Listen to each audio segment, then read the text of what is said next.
Hello guys, after a dreadful full day of traveling, we made it to Ubud all the way from Kiliti. It took us about a whole day to get here and we are staying at Green Paddy Hostel. They gave us an incredible, enormous room. Manu, where are you?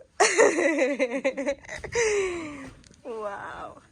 With a big bathroom, with a shower and a bath, and even an entire kitchen. So we have a fridge that we can put drinks in, so we have cool drinks. We have a huge terrace that looks out on the swimming pool with all the beautifully green rice fields just outside. There's banana trees and coconut trees just along the pool. It is giving holiday. On our first day, we have decided that we are staying in and around Ubud. So first off, we are heading into town to a specialist coffee place. Sidemen Coffee Studio is the place to be to try meticulously crafted coffee while surrounded by local artwork. Finding a simple coffee on this menu will be hard and shouldn't be your goal coming here. Next up is the Ubud Palace and the Water Temple. We parked our bike on the main parking square since elsewhere isn't really allowed. We were super lucky with our timing to visit Ubud.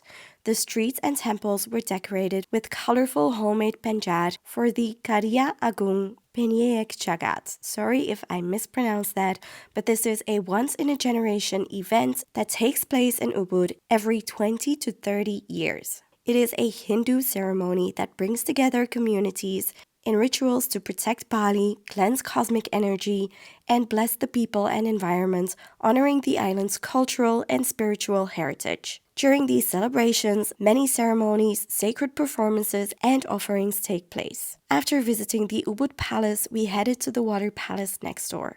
We have come to the Water Palace of Ubud, and we all had to dress up. We got a sarong and a shirt, and Manu even got a headdress. And we cannot go into the temple, but you can see the beautiful ponds and the water lilies in front of the temple.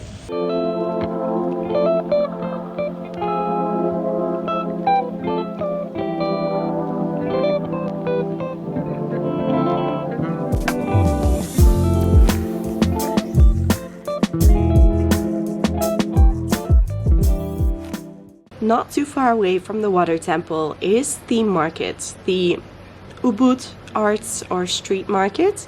So let's have a look there as well. At the Ubud Street/Art Market, we found very little art, but rather lots of mass-produced souvenirs and trinkets. However, if you're in the market for some shopping, I'm sure you can find some cool things here. There is also a pottery place nearby, so let's see what that's like. We walked back to our bike and drove towards Seraya Pot and Terracotta. After the pottery place, which was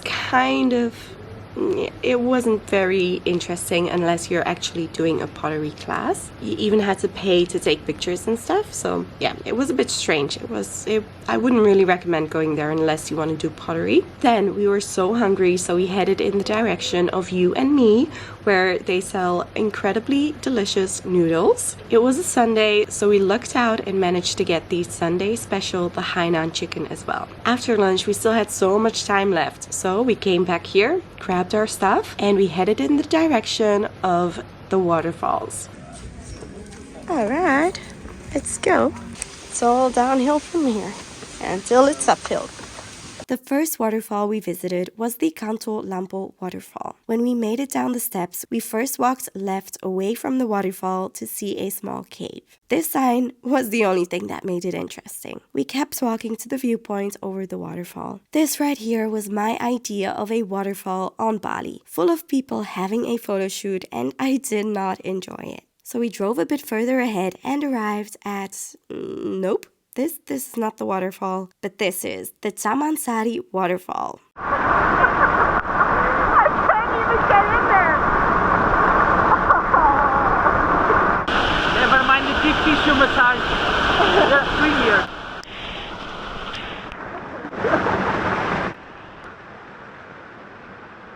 With only a handful of locals enjoying a swim and goof around in the waterfall. This one was more our style.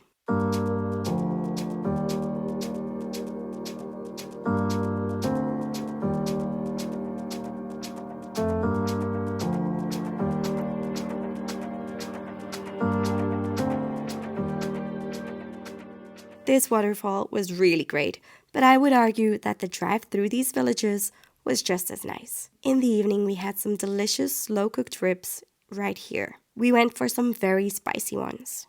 Morning guys, today we have had a bit of a slow start, but we are going to check out a few more waterfalls in the area and also go to the Elephant Temple. We started off with the Goah Gajah Temple, or the Elephant Cave. It is known for the impressive facade at the entrance of this cave temple. It is a 9th century Hindu-Buddhist sanctuary, and in front of the cave you can also find a bathing place.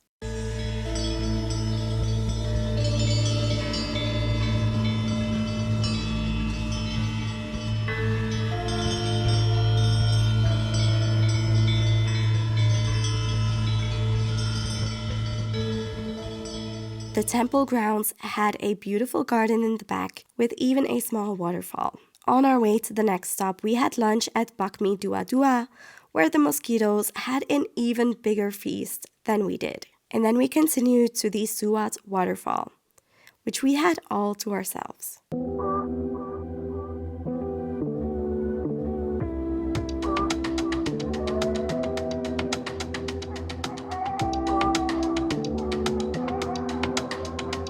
We drove ahead a bit more, passing through lush green rice fields, palm trees, and picturesque villages to the Tibumana Waterfall.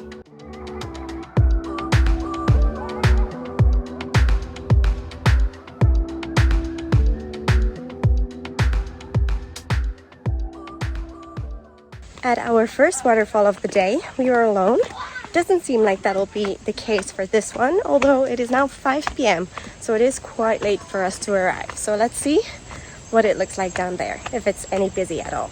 As expected, we didn't get this one to ourselves, but we enjoyed it nonetheless. Especially the walk up to the waterfall and its surroundings really made the waterfall worth it.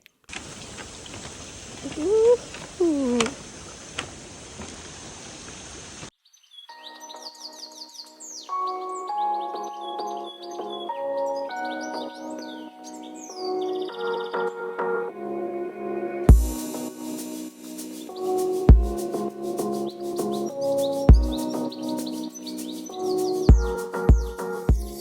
We had some not very impressive bakso for dinner.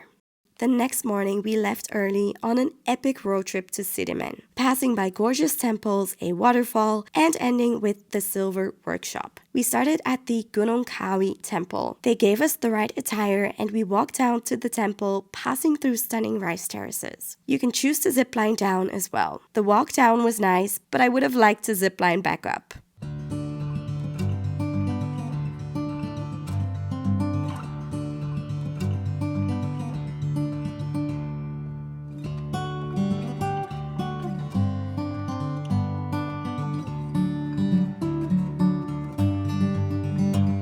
The temple is popularly known as the Valley of the Balinese Kings. It is an 11th century temple and funerary complex.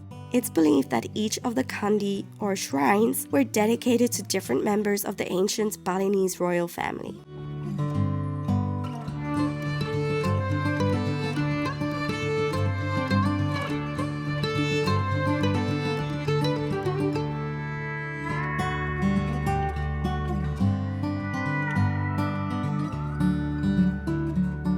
Only a few minutes upstream, you can find the famous Pura Tirta Empul. Tirta Empul is the Balinese Hindu water temple dedicated to Vishnu. It has a holy water spring that gives out fresh water for ritual purification.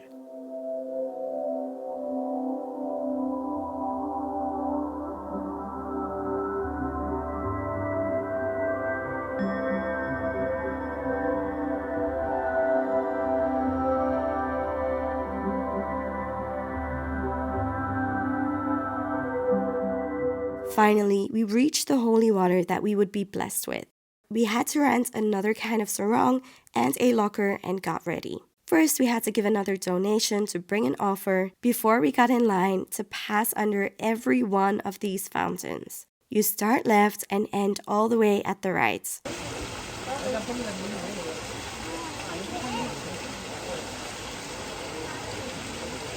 Blessed by the water, we continue driving to our next stop, the waterfall.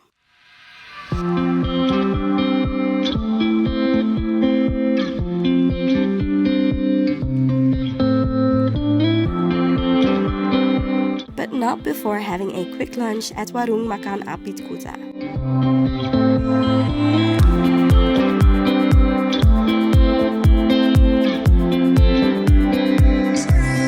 Then it was time for the Tekad Cepung waterfall. You will need to walk for a bit, eventually even walking through the water, through the canyon, to reach this waterfall. Here you will undoubtedly find some other tourists trying to get the perfect Insta picture.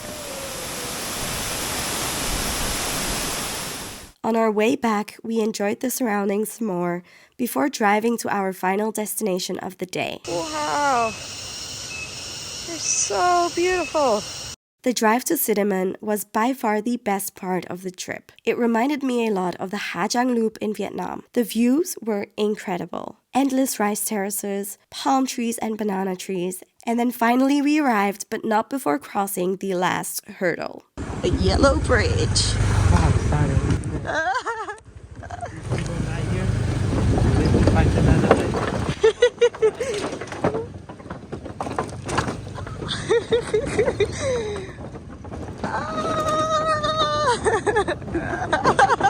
Stop, it's here.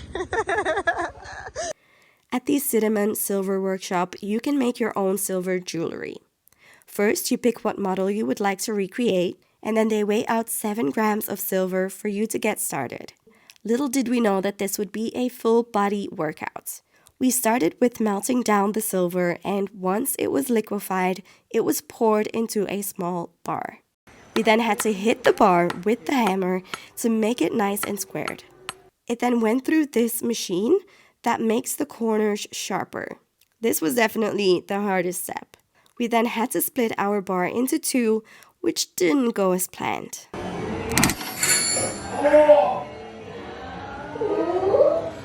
Half of the bar disappeared between a crack and they had to break out the flooring to get it back. I created the texture on my ring with a special hammer and drew on my Monterey to commemorate my favorite moment of the trip.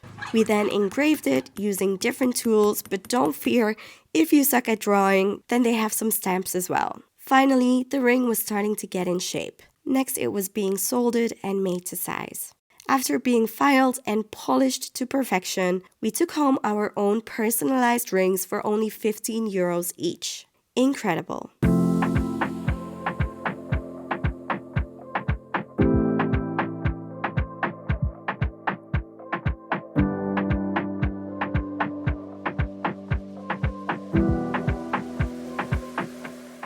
On our way back, we almost had an extra passenger, and I almost peed myself when the dog jumped on. I hope you enjoyed this video. If you did, then definitely give it a like and subscribe if you don't want to miss any of the upcoming Philippines videos. And then I hope to see you in the next one. Bye!